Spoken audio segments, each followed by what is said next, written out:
So in this video, Tim's going to share with you guys how to motivate yourself in under 3 minutes so you can get more stuff done in your life. Most people think that motivation is related to discipline or willpower. And what we know from modern psychology and neuroscience is that that's not the case. If you try to use discipline, if you try to use willpower, if you try to force yourself into action, you're going to fail. And the people that are the most consistently successful, because that's the important thing, to be consistently successful, not to succeed on one day or 1 out of every 10 days. You want to succeed every day. In fact, you want to succeed several times a day. Like, I've got to succeed when I get my green smoothie in the morning. I succeed when I run. I succeed when I stretch after a run. I succeed when I make my salad. I succeed when I go to the store and get my fruit. Every one of those is a success. And that's part of the answer, celebrating those successes. Instead of looking at this big picture down the road and saying that, okay, when I lose the 100 pounds, then I'll celebrate. When I've been fully raw for a year, then I will celebrate. When I win the race, then I will celebrate. No. You celebrate every success. If you get yourself out of bed and 10 minutes later you've got a green smoothie in your hand, celebrate. You did something amazing. Enjoy it. Embrace that moment. So should they eat like a birthday cake after they get out of bed in the morning? Okay, well, celebration. Yeah, let's look at that celebration. What do we most crave? What do human beings most crave? Love. Love and affection, right? You can give that to yourself. I'm not talking about that kind of affection. But what I do, what I've created is a personality inside of me. We all have different voices in our head. Our brain is not one thing. There's a voice that's crying, and there's a voice that's talking to it or yelling at it saying, I hate you, you're an idiot, you're weak, you're this, you're that. But I've taken that voice, like the conscious voice, the one that has words that come out of your mouth, because there's a lot of voices in here that never come out. And I've turned it into what I call the loving parent. So celebration for me looks like talking to myself. And I will say this out loud. So it's not a voice in my head, it's out in reality. I will say, Tim, you did a good job. You did it. You're drinking the green smoothie. I know you had a rough start today. And you did it. It's in your hand. You're drinking it. That's awesome. All right? And then I do a little dance. I do a little dance. Anybody that's ever seen me start a run probably thinks I'm totally insane, because after I take that first running step, every single run, when I take that first running step, I do a little dance. I celebrate. I don't celebrate when the run is done. I celebrate when I take the first step of the run. And now the rest of the run is going to be easy because I started off celebrating. And what am I celebrating? I'm celebrating the fact that I actually got engaged. I'm running. How far I run now doesn't really matter. The fact is I am running. So I celebrate the first step. And I say, dude, you did it. You rock. You're in motion, man. Nothing can stop you now. And again, it's not about willpower. It's not about discipline. So for most people, when they're trying to get something done and they're stuck and they can't get themselves motivated, you have to look at that word, motive. Good morning. So what does it mean to be motivated? It means to have a motive. So why are you doing it? Again, we go back to the video we made, before. Why are you doing this? What is your motive? Like, do you hate yourself? Are you punishing yourself? You hate your body and you want to change it. And then finally, when you have the body that you think is acceptable, then you'll love yourself? What's your motive? If your motive is to punish yourself, if your motive is to beat yourself into submission, conquer yourself, overcome yourself, you're going to keep fighting yourself. And you can't win that battle. Because the guy up here that does most of the thinking only has 5% of your brain's energy. Your prefrontal cortex, which is the conscious, cognitive part of your brain, has 5% of your mental energy. The other 95% back here, that's your primitive, emotional, mammalian brain.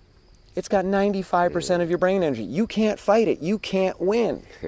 That's where cravings come from. That's where doubt and insecurity comes from. And man, it's got bigger guns.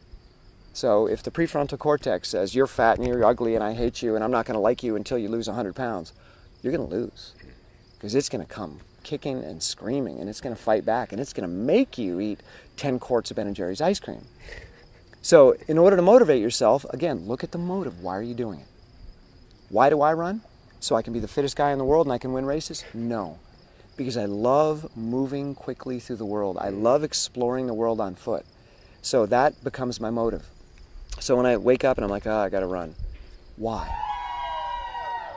Why are you doing this? Why do you need to run? I'm running because I like it. I'm running because I want to go out and explore. Like today, I went around the lake and, you know, just looking at the water and looking at the mountains and looking at the trees and listening to the birds. That's why, not because I want to be fit. Yeah, it's nice to be fit, but because I'm celebrating who I am right now in this moment. So number one, why are you doing it? And then find a good reason to do it. Find a reason that helps you right now, that makes you feel good right now, that gives you love and affection right now. I love green smoothies. I love them. I really do. But often I don't realize that until I'm drinking it. The moment that I wake up and I say, I've got to have a green smoothie, I don't love them yet. I'm not loving them yet. I finally start loving it when I taste the first swig and I'm like, oh, wow, okay, yeah, that's really good, you know? But we often wake up in the morning and we're challenged, we're struggling, you know? Maybe we had a stressful day, maybe we had a fight with somebody we care about, maybe it was a tough day at work, maybe we looked in the mirror, we didn't like what we see, we went to the doctor and they gave us a bad prognosis. So, you know, maybe we're waking up challenged. And we don't feel like the green smoothie is going to give us the love and affection that we need. You know, I want fatty, sugary, salty foods. So we go back to those tiny little steps and celebrating them. You know, just, why are you doing it? Okay, how can I make this about me feeling good right now rather than me punishing myself so I can hopefully feel good at a future date? So that's really what it's all about. Wow. Focus on the why right now. How can this moment, how can this action give me a little bit of love and affection? Because you're getting something done. You're accomplishing something. So when I wake up out of bed and I pull back the covers and I stand up and I put my feet on the floor, I celebrate that. I'm like, dude, you're up, okay? You're engaged. And an object in motion tends to stay in motion. So once I'm in motion, I already start the celebration because I know now that I'm in motion, it's going to be easier to take the next step. Because I was in the moment, and then I was in the moment, and I was in the moment, and when you're in the moment, again and again and again, you build momentum. Momentum is all about being in the moment and celebrating each moment, and then it becomes easy. So if I celebrate the first step of that run, I don't need discipline to finish that run. Man, I got momentum. I'm on fire. Wow. I'm out there dancing. You know, I'm not running. I'm not. I'm dancing. Wow. And the last step is to be gentle. All right. So realize that you don't have to conquer the world. So for a lot of people, motivation is I have to dominate, I have to beat myself, I have to really push beyond my limits. No, you don't. All you need is to be in action and to take a step and be gentle with yourself. I don't need to change the world today. I don't need to lose 100 pounds today. All I need to do is take a few steps and be gentle with myself when I take them and be kind, be loving, be affectionate, say it's okay. It's okay. Whatever's going on right now, it's okay. I'm here. You know, I got you. Because this up here is the parent. This back here is the child. So I talk to my child and I tell him it's okay. Wow. You know, dude, it's all right. I know you're not feeling well today. That's okay. Let's just take a few steps and see how you're doing.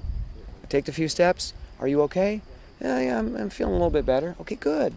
You think you can take a few more? Sure, I'll try it. No discipline. I'm not beating myself. I'm not demanding anything. I'm checking in like a parent would do with a small child, right? Wow. And that's how I do raw food, that's how I do veganism, that's how I do training and athletics and races. It's a conversation between my parent and my child, and I'm just really gentle with myself the whole way. And I don't need any discipline to do that. Wow. So Tim, I mean, one of the questions I have for you right now is because I know a lot of you guys out there, I mean, in our society that we live in, we're talking about like shame and shame us into action, you know, and how can somebody get out of this whole shame system and get into the more celebration system that you got, that, you know, you have? I mean, what are your thoughts on that to help some people out there? Because, I mean, yeah, we're taught to shame our dog and hit it when it doesn't do what we want, or we're taught, like, you've been naughty, we get spanked. I mean, my parents would take out the stick from the rolling shade and spank our asses, man, hard when we did something bad. I mean, I'm not into this whole shame thing, so I really like the concept of celebration. Yeah, well, I got the coal shovel when I was a kid. I got the coal shovel. So the first step is to not shame yourself for having shame. You know, don't shame yourself for being insecure. And again, this is where my loving parent comes in, and sometimes I'll do something and I'll be really insecure, and it's like, Tim, it's okay. It's okay to be insecure. It's okay to be vulnerable. I cry on camera. No, I mean, you know, I do. I get teared up sometimes too, man. I know it is. And it's not easy to do, but I know that there are people that have stuff that they're struggling with, that they're burying and they're suppressing, and they don't know how to deal with it, and they're scared to death to show anybody. So they just keep this hard exterior, but inside they're, you know, waiting to explode, and they're beating themselves up and shaming themselves. And my thing is, by showing my truth, by showing my vulnerability, hopefully someone will see that it's okay to be vulnerable. Hopefully somebody will see that you don't have to shame yourself or be ashamed of shame. You can have shame and be okay with it. So that's the first step. And I've listened to so many lectures and read so many books on this topic. Brene Brown, I don't know if you're familiar with Brene or if any of the audience is, but Brene Brown is a doctor who specializes in shame research. Oh, wow. And vulnerability, and she's got many books on shame and vulnerability. And so I've read everything that she's written many times. Pema Chodron, who's a Buddhist educator. Pema talks a lot about shame and a lot about vulnerability. Listened to her stuff hundreds of times. Anthony DeMello, who unfortunately has passed away, one of the most profound human beings ever to have graced this planet, talks a lot about vulnerability and shame, and starts out one of his talks by saying, "I'm an ass." You know, here's this guy that everybody comes to for spiritual advice. You know, there's 10,000 people in the room, and he's like, "I'm an ass." And he said, "And it's okay that I'm an ass." And he said, "You're all asses too, and that's okay." So, you know, the first thing is realizing that it's okay to be whatever you are. That's where you have to start. Yeah. I'm an athlete, so I use a lot of athletic metaphors. In a race, there's a start line and a finish line. You can't start at the finish line. You can't hope and wish and dream that that finish line is going to suddenly show up today. You have to start at the start.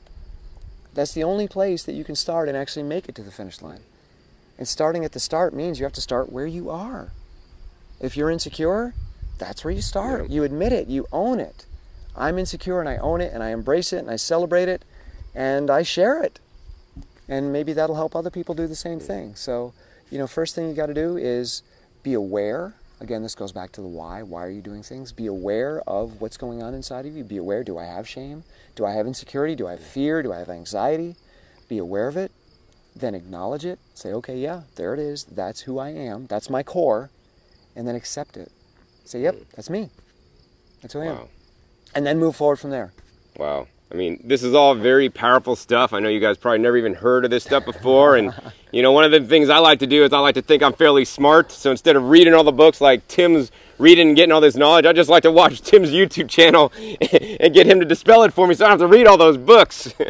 So if you really like this episode, I would definitely recommend and encourage you guys to check out Tim, runningraw.com, also his YouTube channel, Running Raw. He has all kinds of good, informative, uplifting videos like this to, you know, get you motivated and get you doing stuff, because I mean, these are the very challenges he's gone through, and in my opinion could greatly help you get through as well, so that this world could be a better place one person at a time, because it all starts, you know, with one person. I mean, it's not me or Tim changing the world, it's all of us doing our part to change the world. Tim's working all the psychological stuff to get you motivated. I'm teaching how to grow the food, and there's people doing all kinds of other stuff, and we're all needed in this life to make the world a better place, because we're living in such chaos, in my opinion. In any case, I hope you guys truly enjoyed this episode, learning about how to get motivated and how to get things done. Be sure to check out Tim once again. Once again, my name is John Kohler, coming at you from the 2014 Woodstock Fruit Festival, having a blast. I think I'm going to maybe go swimming next today. All right. We'll see you next time. And remember, keep eating your fresh fruits and vegetables. They're always the best.